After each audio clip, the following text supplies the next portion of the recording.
Welcome back to Border Patrol Spanish, Lesson 4. We're going to be talking about adjectives today. Okay, an adjective is a word that modifies a noun or a pronoun. When we say it modifies it, we mean it either limits or describes. It says something about the noun or pronoun. So the word alto means tall. Nuevo, new. Pocos, few. Viejo, old. Azul, blue. Mucho, much. Okay, so tall, okay, it's how tall something is. New, as opposed to old. Pocos, few, as opposed to mucho, much. Adjectives agree in gender and number with the noun or pronoun that they modify. Okay, let's say that again, because this is very important. Adjectives agree in gender and number with the noun or pronoun that they modify.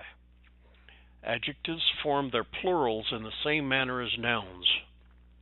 And this bears going over again. If they end in a vowel, the plural is formed by adding s. If they end in a consonant, the form plurals by adding es. If they end in z, change the z to a c and add es. Adjectives ending in o in the masculine, change the o to a to form the feminine. Other adjectives are the same for both genders. Exception: adjectives of nationality ending in a consonant in the masculine singular, add a to form the feminine. Okay, let's go through that and see if we can figure out what they're talking about. So we'll start with masculine first. Okay, the singular, blanco, blancos. Alto, altos. Grande, grandes. Español, españoles. And here you're talking about a Spanish person, not Spanish language. Español, españoles. Inglés, ingleses. Mexicano, mexicanos.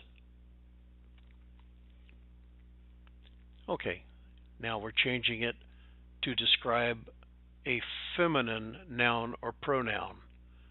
So instead of o, you're going to have a. Blanca, blancas. Alta, altas. Grande, grandes. Española, españolas. Inglesa, inglesas. Mexicana, mexicanas. Limiting adjectives precede the noun they modify. Descriptive adjectives generally follow Descriptive adjectives generally follow the noun they modify. Many books, muchos libros. You wouldn't say libros muchos. Doesn't sound right. Okay, many read books. Muchos, that's the limiting. Libros, and then following, rojos. So that's a really good example of this rule. Limiting adjectives precede the noun they modify. descriptive adjectives generally follow the noun they modify. So, many red books, muchos libros rojos. Our house would be nuestra casa. Our large house would be nuestra casa grande. 10 horses, 10 caballos. 10 black horses, 10 caballos negros. You have a limiting of 10 caballos, horses, and they're black horses, so negros.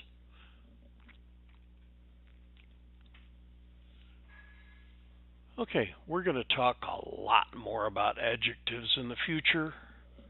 Let's switch over to the articles right now. The articles in Spanish are adjectives, and as such, precede the noun they modify and agree with it in number and gender. The singular is as follows. Okay, the definite article el for the and la for the. El masculine, la feminine. And the indefinite article un or a or an, una, a or an.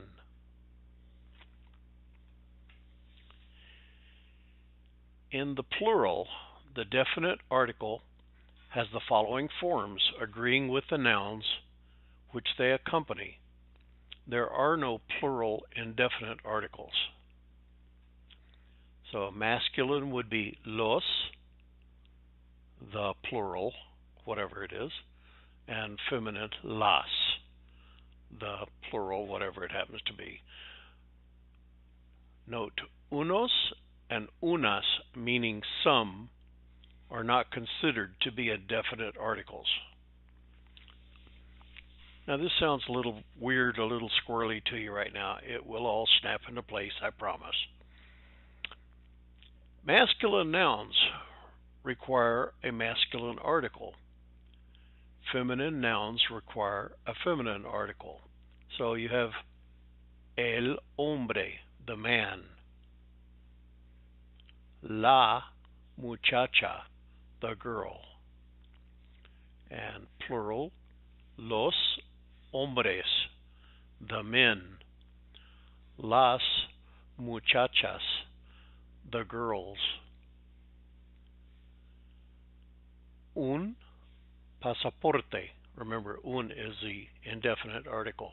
Un pasaporte, a passport.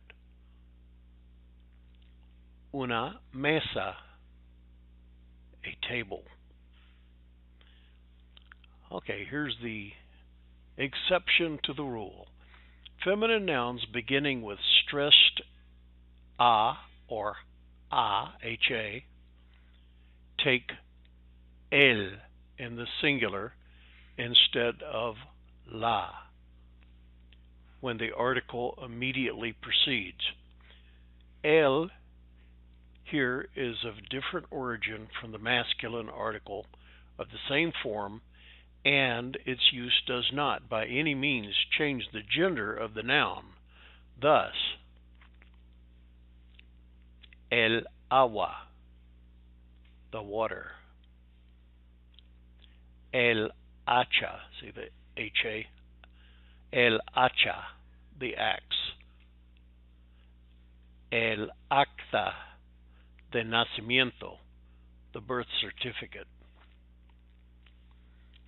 El acta de nacimiento, that's going to be something that you're going to use a lot over the period of your career. May as well commit that to memory now. El acta de nacimiento. Okay, you wouldn't say la agua or la hacha. Just doesn't sound right, does it? Okay? It would be la a. La a. So you have el agua, el hacha, el acta de nacimiento. But when you go into feminine, it does have a correct sound to it, so it's las aguas, the waters, las hachas, the axes, las actas de nacimiento, the birth certificates, plural. The definite article in Spanish generally has the same uses as the English. The leading difference being that Spanish employs the article before any noun used in a general sense or when nouns represent abstractions. El hombre es mortal.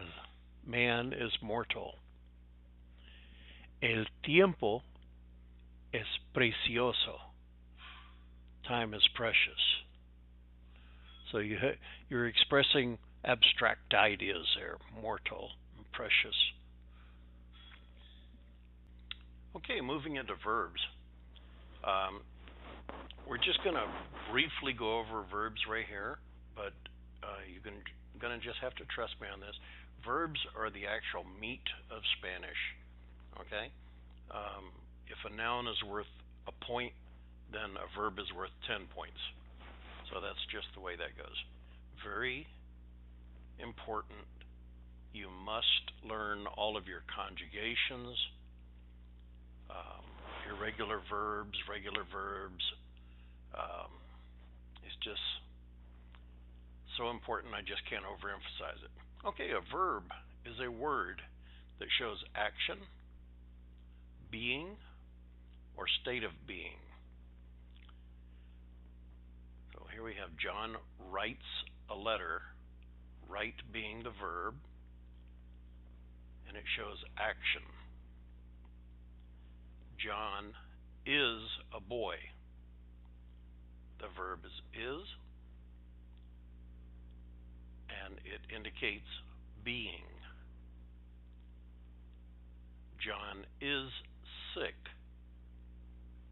Again, the verb is is, and it indicates a state of being.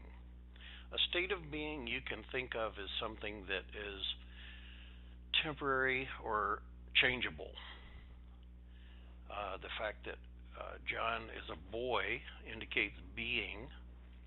He's always going to be a boy, well, unless he lives in California or one of those places. It's a non-changing verb. And John writes a letter. It shows action. Adverbs go along with adjectives. Okay. An adverb is a word that modifies a verb, an adjective, or another adverb. It basically answers where, how, or when. So, here we have the word cerca, which means near. Aquí, here. Bien, well. Más, more. Lejos, far. Allí, there. Muy, very. Así, thus. Temprano, early. Tarde, late. Nunca, never. Entonces, then. All of these can be used as adverbs. Okay? Él habla bien. He speaks well. So, bien, well, is modifying how he speaks. Habla. Él habla. How does he habla? He habla bien. He speaks well. Ella es muy bonita. She is very pretty. Modifies an adjective. So, The girl is pretty. She's bonita, right there. And how pretty is she?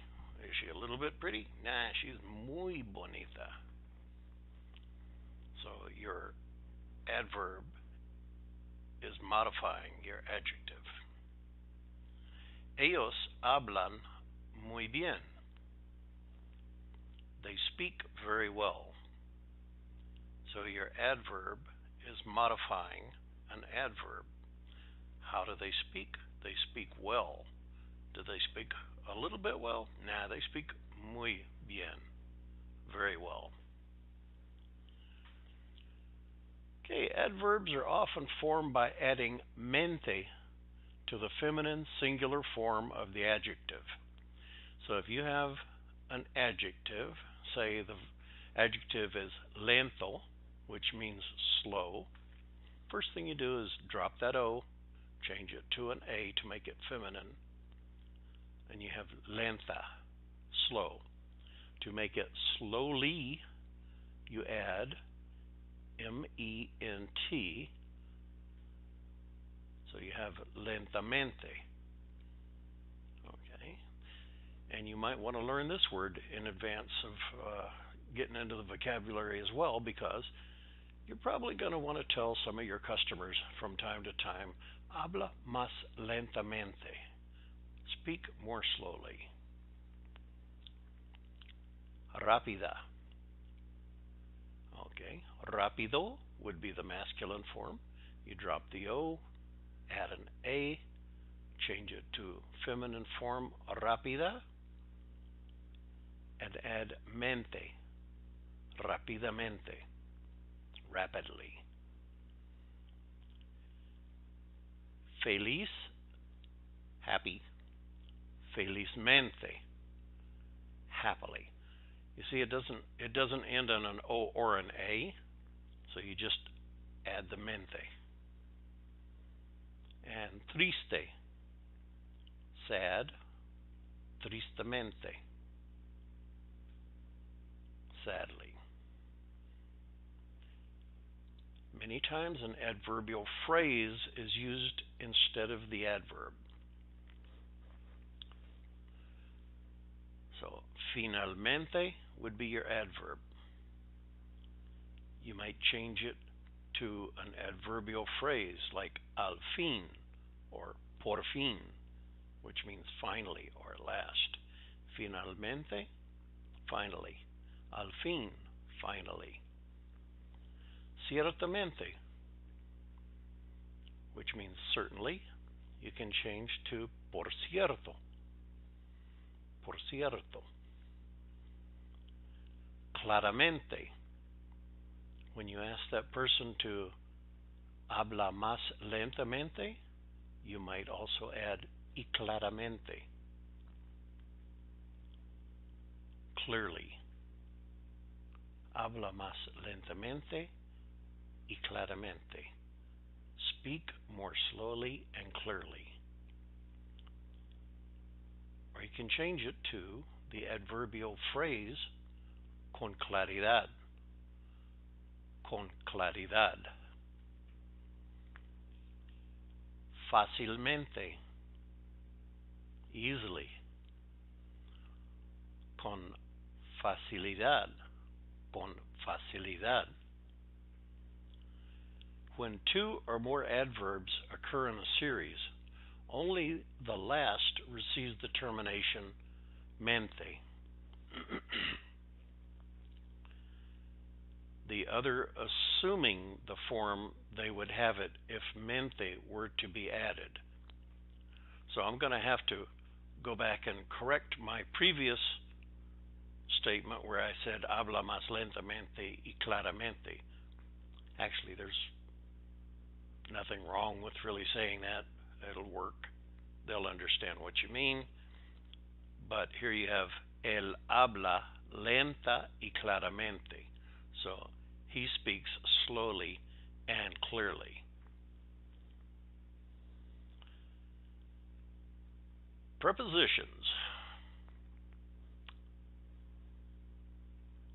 A preposition is a word that shows the relation of a noun or pronoun following it to some other word in the sentence. And your prepositions are going to be de, which means from or of, sobre, on or over, sin, without, en means on, in, or at a certain location, and por, by, through, or for, con, with, a, at, the time kind of at, not where at, and to, desde, since or from. Este negocio ha sido trabajando desde 1999. This business has been working since 1999. Since or from, desde. Para, for or in order to. The prepositional pronouns are the same as the subject pronouns with the exception of the first and second person singular. Okay, so you're going to say me for me, ti for you, él for him or it, ella, her or it, usted, you. Plural is going to be nosotros, or if it's feminine, nosotras, us, ellos, them, ellas, them, ustedes, you, and you can put an all behind that if you want, especially if you're Southerners. Okay. When used after the preposition con, and con, remember that means with. Okay. The first and second person singular becomes conmigo, with me, and contigo, with you, respectively. This is something I wouldn't worry about too much right now. It will come to you, and it will seem very natural. Este libro es para usted. This book is for you. Ella no estudia conmigo. She does not study with me. María no está con él. Maria is not with him. Va Juan contigo? Is Juan going with you?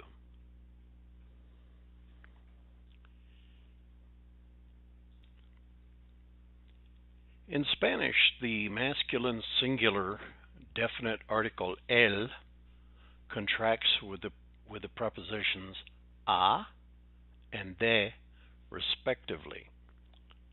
A plus el equals al, to the. De plus el equals del, from the, of the. So that's just a little memorization item there.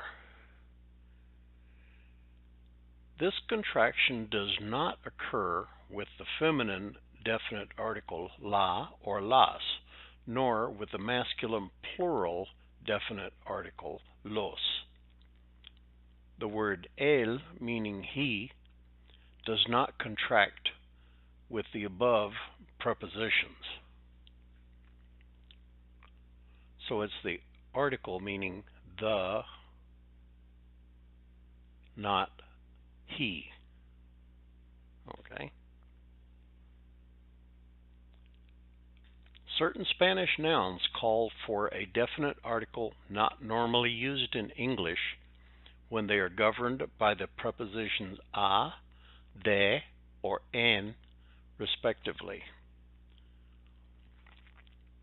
Okay, examples: al pueblo, a la iglesia, to town, to church; a la escuela, a la clase, to school, to class; a la cárcel, al trabajo, to jail, to work; del pueblo, de la iglesia, from town, from church; de la escuela, de la clase, from school, from class; de la cárcel, del trabajo, from jail, from work; en el pueblo, in la iglesia, in town, in or at church; en la escuela, in la clase, in school or at school, in class; en la cárcel, in el trabajo, in jail, at work. The word casa, generally meaning house, unaccompanied by any article, and preceded by a preposition, has the meaning of home. En casa, at home. En la casa, at the house. See the difference here? En casa, without an article. In casa, you have a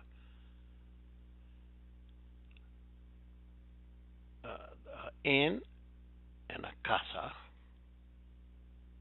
but here you have that article, la, in la casa, at the house; de casa, from home; de la casa, from the house. See the difference in home and house? No article, article. Pretty simple. A casa, home or to home; a la casa, to the house. Use of preposition of to replace adjectival nouns. In Spanish, a noun is never used as an adjective to show the material of which a thing is made as in English. Instead, the object and material of which it is constructed are joined by the preposition de. In English, you would say the straw hat. Spanish word order is the hat of straw. And the Spanish translation, the way you would speak it, is el sombrero de paja. Okay, the silk shirt. And in Spanish, you would rearrange it to look like the shirt of silk. So here you have la camisa, the shirt, de seda, the shirt of silk. La camisa, excuse me, la camisa de seda. And the wool suit. So you change the word order. The suit of wool, el traje de lana, el traje de lana. Conjunctions. These are pretty easy. A conjunction is a word that is used to join a word or group of words to a word or another group of words. The main one you're going to see is actually Y, but it's pronounced E. So you have E for and. ¿Por qué? Because. pero, which is different than perro. What's a perro? Perro is a dog. Pero means but. Not that kind of but but.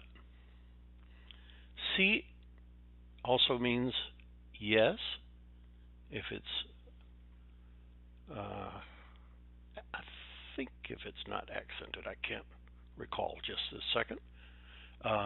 Sí, if. Aunque, although. O, or. El lápiz y la pluma están aquí. So your verb is plural because you have lápiz and pluma. The pencil and the pen are here. Tengo 5 o 6 pesos. I have 5 or 6 pesos. So tengo 5 o 6 pesos. 5 or 6.